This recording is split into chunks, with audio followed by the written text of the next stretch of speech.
जब भी मन के अंदर बहुत ही तेज काम वासना उठ रही हो, बहुत ही तेज अर्ज आ रहे हो, तब क्या करना चाहिए, इस वीडियो में हम इस बात पे चर्चा करेंगे। देखिए, सबसे पहले इस बात को समझो कि जो एक ऊर्जा है ना, ये तो एक ऊर्जा है ना। जब भी आपके मन में ऐसे नीचे स्तर के विचार आ रहे हो, ऐसी काम वासना उठ रही हो, सबसे पहले इस बात को समझें कि एक ऊर्जा है। आपके मन में ऐसे विचार आ रहे हैं, इसका अर्थ है कि आपने आज इस ऊर्जा को सही दिशा नहीं दी है। जब इस ऊर्जा को सही दिशा नहीं मिलेगी तो धीरे धीरे ये ऊर्जा अंदर इकट्ठी हो जाएगी। देखना, आपके भीतर ऐसे निकृष्ट विचार, ऐसे काम वासना के विचार तभी आएंगे जब आप आलस्य में पड़े होंगे, जब आप बेड पर आलस में पड़े हुए फोन चला रहे होंगे, है ना, आराम से वैसे ही बिस्तर पर लेटे होंगे। देखना, तब आपके मन में ऐसे गंदे सेक्सुअल थॉट्स आते हैं। इसका अर्थ है कि अब आपकी ऊर्जा आपको कह रही है कि आपके शरीर के भीतर काफी ऊर्जा स्टोर हो चुकी है, अब इसको दिशा देने की जरूरत है। तो देखिए, शुरुआत में जैसे आपके मन में आपको लगे कि अंदर का माहौल है ना, जो मन है ना, इसका माहौल बिगड़ रहा है, तभी आप सावधान हो जाएं। अपने बेड बिस्तर से उठें, या तो आसपास कोई प्राकृतिक बाग बगीचा है, खेत है, वहां पर आराम से नेचुरल वॉक के लिए चले जाएं। या फिर आपका कोई, देखो सबके लिए अलग अलग कंडीशन हो सकती है ना। कोई शहर में रहता है तो आजकल जैसे माहौल अच्छा नहीं, कोरोना का समय है, तो ऐसे वॉक पे नहीं जा सकते, तो आपको कोई ऐसा मित्र होगा जिसके साथ आपकी अच्छी बॉन्डिंग होगी, उसको कॉल कीजिए। ये जो अब मैं आपको तरीके बता रहा हूँ ना, अभी आप कॉपी पेन ले लीजिए और इन सबको लिखते जाइए। सबसे पहले अगर बाहर पॉसिबल है तो किसी नेचुरल वॉक पे जाएं, यानी कि बाहर बगीचों में है ना जाएं, अच्छे लंबे ऐसे लंबे डीप ब्रीथ करें। पहला। दूसरा, आप अपने किसी मित्र को फोन लगा सकते हो, उससे काफी आप जिसके साथ आप लंबी बातचीत कर सको, है ना, ताकि कुछ समय के लिए आप माइंड को डिस्ट्रैक्ट कर सको। देखिए, लेकिन ये सब शॉर्ट टर्म है, क्योंकि ये भी हो सकता ना, आपने चलो ठीक है, आपने किसी को फोन कर लिया, आपने बातचीत की, लेकिन जैसे ही फोन काटा फिर से वही थॉट्स आने शुरू हो गए। तो सबसे अच्छा है कि आप देखो, ये सब तरीके किसी के लिए काम कर सकते जो मैंने पहले बताए दो।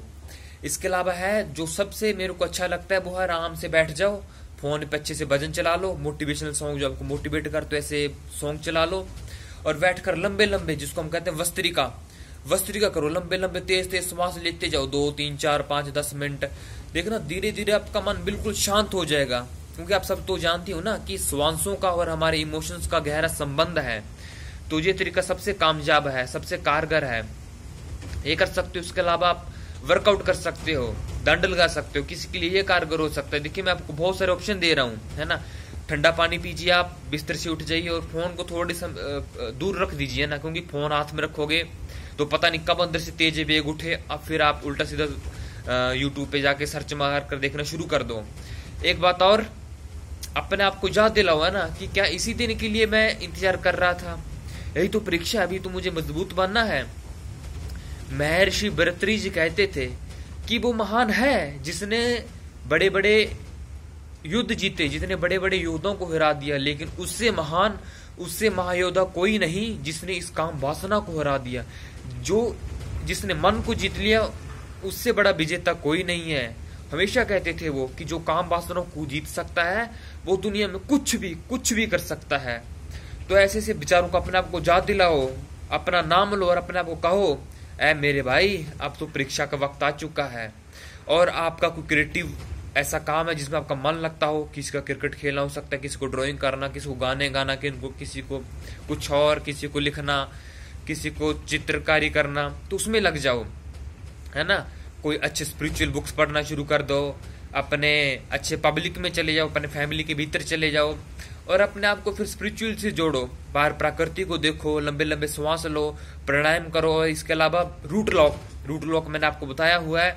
अपने जनेंद्रियां, मूत्रेंद्रियां और गुदा इंद्रियां को सबसे पहले ऐसे श्वास बाहर निकाल के उन दोनों इंद्रियों को अंदर की तरफ खींच कर पकड़ के रखो, है ना, वो इंद्रियां है। फिर ऊर्जा धीरे धीरे ऊपर की ओर उर्वरता होना शुरू हो जाएगी। तो ऐसे बहुत सारे तरीके, इनमें से आपको जो उस वक्त पॉसिबल लगे, आपको जो उस वक्त, क्योंकि वही मौका है ना, उस वक्त देखो, उस वक्त जिसने स्टेप ले लिया उसकी जिंदगी आबाद हो जाएगी, उस वक्त जो फिसल गया वो फिसल जाएगा। बस इतनी सी कहानी है।